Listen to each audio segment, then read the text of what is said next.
আছে। আপনারা ফতোয়া দেন মানুষের রক্ত খাওয়া যাবে কি যাবে না, খাওয়া কি জায়েজ না হারাম? এই আয়াতটা নাজিলের পরে এই কাহিনীটা ঘটেছে। সাহাবী তো জানে আল্লাহ হারাম করেছে রক্ত খাওয়া, কিন্তু নবীর রক্ত সামনে। সাহাবী দেখেন কি করছে, সাহাবী ডক ডক করে খেয়ে ফেলেছে, কিন্তু নবীর রক্ত খাওয়া হারাম। সাহাবীর রক্ত খাওয়া, সাহাবী মানুষ, নবী মানুষ, সাহাবী রক্ত খাওয়া হারাম। দুনিয়ার কোন মানুষ রক্ত খাওয়া যাবে না, নবীও তো মানুষ। সাহাবী কেমনে খাইলো? সাহাবী জানে মানুষ রক্ত খাওয়া হারাম। যদি সাহাবী রক্ত খেয়েছে নবী, যদি ওই সাহাবী যদি এই জমানায় থাকতো, এই যারা মোল্লারা সাহাবীদেরকেও কাফের ফতোয়া দিত, ঠিক কিনা? তো এখন সাহাবী খেয়ে ফেলছে, খেয়ে আইসে নবী রেখে এসেছি। দেখেন আমার নবী জানে না, আমার নবী কয় আইনা দাম্মি, আমার রক্ত কোথায়? সাহাবী ইয়া রাসূলুল্লাহ বলার আগে আমার নবী কয় লা আল্লাহ শরীফটা তুমি মনে হয় খেয়ে ফেলেছো।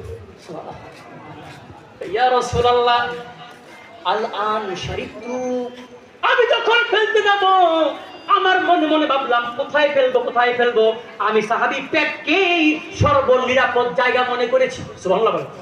দেখেন এখন আমার নবী দেখেন কি কয়, আমার নবী বলে নাই ও সাহাবী হারাম খাইছো বমি কর, হইছে? আমার নবী বলে নাই হারাম খাইছো হারাম খাই বমি কর হারাম হারাম খাওয়া যাবে না। আমার নবী ডাক দিয়া কয় ও আব্দুল্লাহ ইবনে জুবাইর তুমি কি করেছো, তুমি কি করেছো?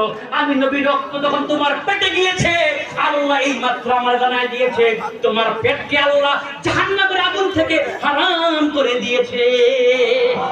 হাবিবে খুদা তুমি নবী কামলিওয়ালা, তোমার উসিলাতে জগত উজালা, তোমারি শাফাত বিনে কেমনে হব পার।